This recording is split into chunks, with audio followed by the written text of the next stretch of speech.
નમસ્કાર મિત્રો, આપ સૌનું અમારી ગુજુગુરુજી યુટ્યુબ ચેનલમાં સ્વાગત છે। મિત્રો, પ્રાથમિક શાળામાં બાલવાટિકાની એન્ટ્રી જ્યારે શરૂ થઈ રહી છે ત્યારે આવો જોઈએ આજના વિડીયોમાં બાલવાટિકાની યુડાઇસ પ્લસમાં એન્ટ્રી કઈ રીતે કરવી। સૌ પ્રથમ તો આપણે યુડાઇસ પ્લસ સ્ટુડન્ટ મોડ્યુલ છે એ ખોલી લઈશું, જેમાં સ્ટેટ ગુજરાત સિલેક્ટ કરી અને ગો પર ક્લિક કરતાની સાથે જે આપણો યુડાઇસ પ્લસનો શાળાનો ડાઇસ કોડ અને પાસવર્ડ છે તેનાથી લોગિન થવાનું રહેશે। અહીં અમે લોગિન કરી જ રાખ્યું છે એટલે ડાયરેક્ટ લોગિન પેજ ખુલી જશે। હવે મિત્રો, લોગિન પેજ ખુલે ત્યારે વર્ષ 2025-26 માટે આપણે બાલવાટિકાની એન્ટ્રી કરીએ છીએ તો વર્ષ 2025-26 ઓપન કરવાનું રહેશે અને ત્યારબાદ જે પહેલો ઓપ્શન છે ધોરણમાં સ્કૂલ ડેશબોર્ડ અને એમાં ધોરણમાં યુકેજી, KG2 અને PP1 એના ઉપર ક્લિક કરવાનું રહેશે। એના ઉપર ક્લિક કરતાની સાથે જ આવી રીતના તમને એડ સ્ટુડન્ટ અને વ્યૂ એન્ડ મેનેજ આવો ઓપ્શન બતાવશે। જો તમે નવા બાળકની બાલવાટિકામાં એન્ટ્રી કરવા માગો છો તો એ તમારે એડ સ્ટુડન્ટ ઉપર ક્લિક કરવાની રહેશે, એટલે એકેડેમિક યર 2025-26 માટે નવા બાળકની એન્ટ્રી છે એ ખુલી જશે। અહીંયા ચેક આધાર નંબર અવેલેબિલિટી આવું આપેલું છે।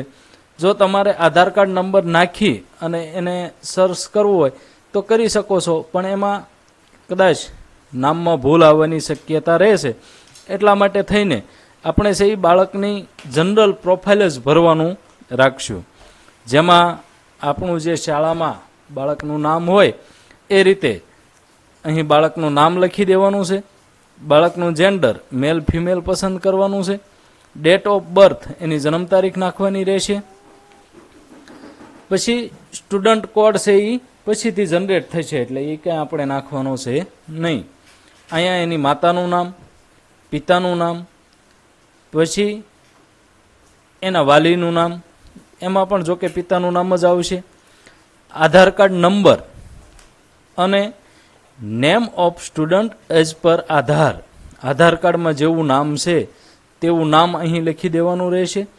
અને ખાસ કરીને એડમિશન ડેટ, જે આપણી શાળામાં દાખલ તારીખ છે એ નાખવી ફરજિયાત છે। એડમિશન ડેટ નાખ્યા પછી મોબાઈલ નંબર અને અલ્ટરનેટ મોબાઈલ નંબર જે ઓપ્શનલ છે, એક મોબાઈલ નંબર નાખો તો પણ ચાલશે। અને લાસ્ટમાં જો બાળક વિકલાંગ હોય તો વિકલાંગતા ઉપર યસ કરવાનું રહેશે, નહીતર નો। આટલું કર્યા પછી તમારે છે એ સેવ બટન ઉપર ક્લિક કરવાનું રહેશે। અહીંયા સેવ કરતાની સાથે બાળકની જનરલ પ્રોફાઇલ છે એ સેવ થઈ જશે। દરેક બાળકના આ રીતના નામ સેવ કર્યા પછી આપણે છે એ સ્કૂલ ડેશબોર્ડ ઉપર આવી જઈશું અને બાલવાટિકાનું જે ધોરણ છે તેના પર ક્લિક કરવાનું રહેશે।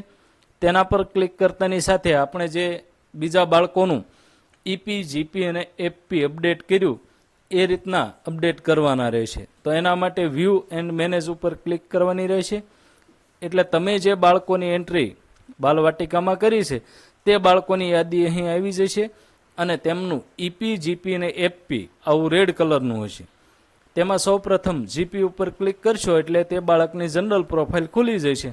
તેમાં બાકી રહેતી વિગત ભરી અને નેક્સ્ટ ઉપર ક્લિક કરવાની રહેશે।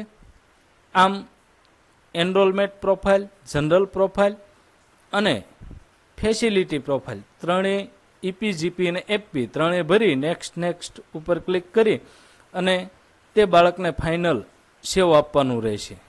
અને અહીં તમે જ્યારે ફાઇનલ સેવ આપશો તો જે અન્ય બાળકોને આપણે અપડેટ કરતા હતા તેમ કમ્પ્લીટ ડેટા આપી અને તે બાળકની પ્રોફાઇલ છે એ સેવ કરવાની રહેશે।